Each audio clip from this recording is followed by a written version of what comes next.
नमस्कार दोस्तों, जय श्री कृष्णा। मैं मोमिता स्वागत करती हूँ आप सबको मेरी YouTube channel knowledge in Momita में। आज 17 नवंबर है। आज पश्चिम बंगाल के साइड कार्तिक पूजा है। इस दिन भगवान भोलेनाथ और माँ पार्वती के पुत्र भगवान कार्तिकेय की पूजा की जाती है। तो सबसे पहले आप सबको मेरी तरफ से कार्तिक पूजा की हार्दिक शुभकामनाएं। आज मैं आप सबके साथ मार्गशीर्ष मास अर्थात अगहन मास के 8वें अध्याय की कथा शेयर करूंगी। तो ये जानने के लिए मेरे साथ अंत तक जरूर बने रहिएगा। तो चलिए शुरू करते हैं। ओम नमो भगवते वासुदेवाय नमः। एक बूढ़ी माई थी। हर रोज अपने घर के बाहर कैरी में से फूलों को तोड़ती और अपने हाथों से फूलों की माला बनाती और राधा रमन जी के लिए लेकर जाती।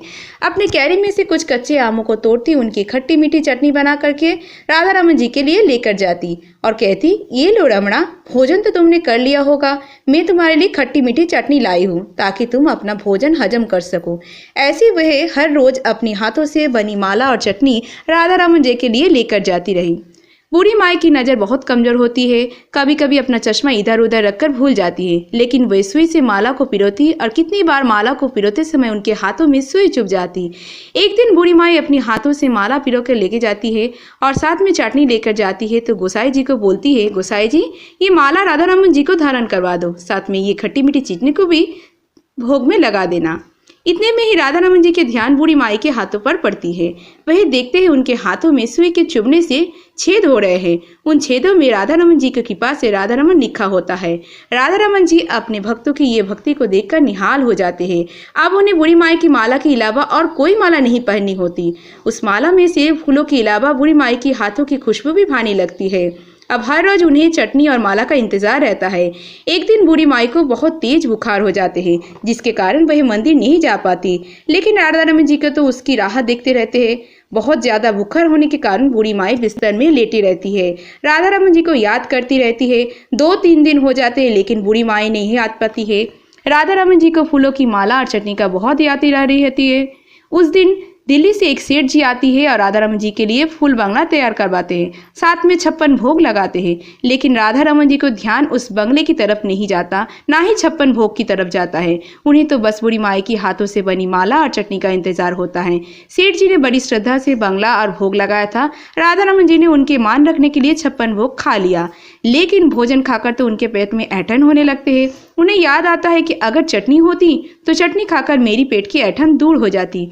उधर कितने दिनों से बीमार होने के कारण बूढ़ी माई को उठा नहीं जाता। लेटे लेटे राधा रमन जी को याद करती रहती है और उसके आंखों से आंसू निकलने लगते हैं। वह राधा रमन जी को याद करते करते मन ही मन गाने लगती है और कहती है, आओ राधा रमन लाल तरस रहे रहना, आए राधा रमन लाल तरस रहे नैना, तरस रहे रहना मेरे बरस रहे नैना।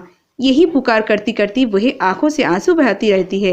अपने भक्तों की करुण पुकार सुनकर राधा रमन जी व्याकुल हो जाते हैं और भागे भागे बुढ़िया के घर जाते हैं। बुढ़िया माँ के सिर पर हाथ रखकर कहती है, माई जितना तुमने मुझे याद करती है, मैं भी तुमसे उतना ही याद करती हूँ। तू घबरा मत, अब से तेरा ताप बिल्कुल ठीक हो जाएगा। मुझे तेरी हाथों की माला और चटनी की बहुत याद आती रहती है।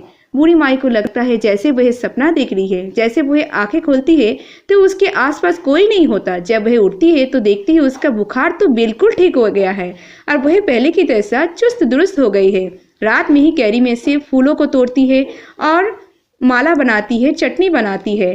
सुबह सुबह राधा रमन जी के मंदिर की तरफ चल पड़ती है। रास्ते में से यही कहती रहती है, मैं आ रही हूँ रमना, आ रही हूँ, बहुत दिन हो गए मुझे तुझसे मिले हुए, ये जुदाई तो मुझसे बर्दाश्त नहीं होती, मैं आ रही हूँ रमना, मैं आ रही हूँ। यही कहती रहती है और चलती जाती है।